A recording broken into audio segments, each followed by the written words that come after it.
নমস্কার, আমি দেবজ্যোতি। আমার আজকের প্রতিবেদনে আপনাদের সকলকে স্বাগত জানাই। আজকে মনটা অত্যন্ত ভারাক্রান্ত। অভিজিৎ গঙ্গোপাধ্যায় ভারতীয় জনতা পার্টির নেতা তথা তমলুকের সাংসদ, একসময় কলকাতা হাইকোর্টের বিচারপতি ছিলেন। তার শারীরিক অবস্থা অত্যন্ত অবনতি হয়েছে। গত 14 তারিখ থেকে তিনি আলিপুরের উডল্যান্ডস হাসপাতালে ভর্তি ছিলেন। গত দুদিন ধরেই তার যে মেডিকেল বুলেটিন আসছিল তাতেই কিন্তু দুশ্চিন্তা বাড়ছিল সাধারণ মানুষের এবং তার পরিবারের।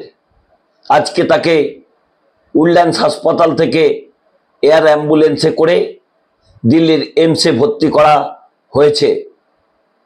কারণ তিনি যে অগ্নাশয়ের সমস্যা নিয়ে ভুগছিলেন তা এতটাই গুরুতর হয় যে তাকে 14 তারিখ তার পরিবারের তার ভাইপো তাকে এই বেসরকারি হাসপাতালে ভর্তি করে।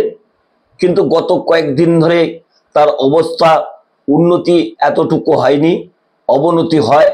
তারপরে তাকে এই বৃহত্তর সিদ্ধান্ত নিতে হয়েছে তার পরিবারকে, তাকে এই মুহূর্তে ভর্তি করা হয়েছে। করুণাময় ঈশ্বরের কাছে তার দ্রুত আরোগ্য কামনা করি। কারণ তিনি যখন বিচারপতি ছিলেন তার রায় নিয়ে বহু বিতর্ক হয়েছে। তিনি যখন তমলুক লোকসভা কেন্দ্রে ভারতীয় জনতা পার্টির টিকিটে লড়াই করছিলেন, নির্বাচনের দিন একটা অভিজ্ঞতা অত্যন্ত আমাকে ব্যথিত করেছিল। কারণ তিনি যেভাবে ব্যক্তিগত আক্রমণ আমায় করেছিলেন তার জন্য আমি আজও কিন্তু দিনটির কথা ভুলতে পারি না। কিন্তু আজকের দিনে তার দ্রুত আরোগ্য কামনা করি। কারণ তার বহু শুভানুধ্যায়ী রয়েছেন, তারা চাইছেন অভিজিৎ বাবু অতি দ্রুত সুস্থ হয়ে ফিরে আসুন। বাংলার প্রতিটি মানুষই কিন্তু তার দ্রুত সুস্থতা এবং আরোগ্য কামনা করছেন। করুণাময় ঈশ্বরের কাছে তার অতি দ্রুত সুস্থতা কামনা করি। রাজনৈতিক নেতা হিসেবে অভিজিৎ গঙ্গোপাধ্যায় কেমন ছিলেন তা আজকে কিন্তু বিচার্য নয়। আজকে তিনি একজন অসুস্থ ভারতীয় জনতা পার্টির সাংসদ। তিনি এই মুহূর্তে ভর্তি রয়েছেন দিল্লির এইমসে। ইতিমধ্যেই তার চিকিৎসার জন্য একটি মেডিকেল বোর্ড তৈরি করা হয়েছে। তিনি যখন বিচারপতি ছিলেন তার বেশ কিছু রায় নিয়ে প্রশ্ন উঠেছে। তিনি প্রথম 26,000 শিক্ষকের যে চাকরি বাতিল সেই রায়ও তিনি দিয়েছিলেন এবং তার বেশ কয়েকটি রাজনৈতিক মন্তব্য আজও কিন্তু সোশ্যাল মিডিয়াতে ভাইরাল। সেসব বিতর্ক আজকে থাক।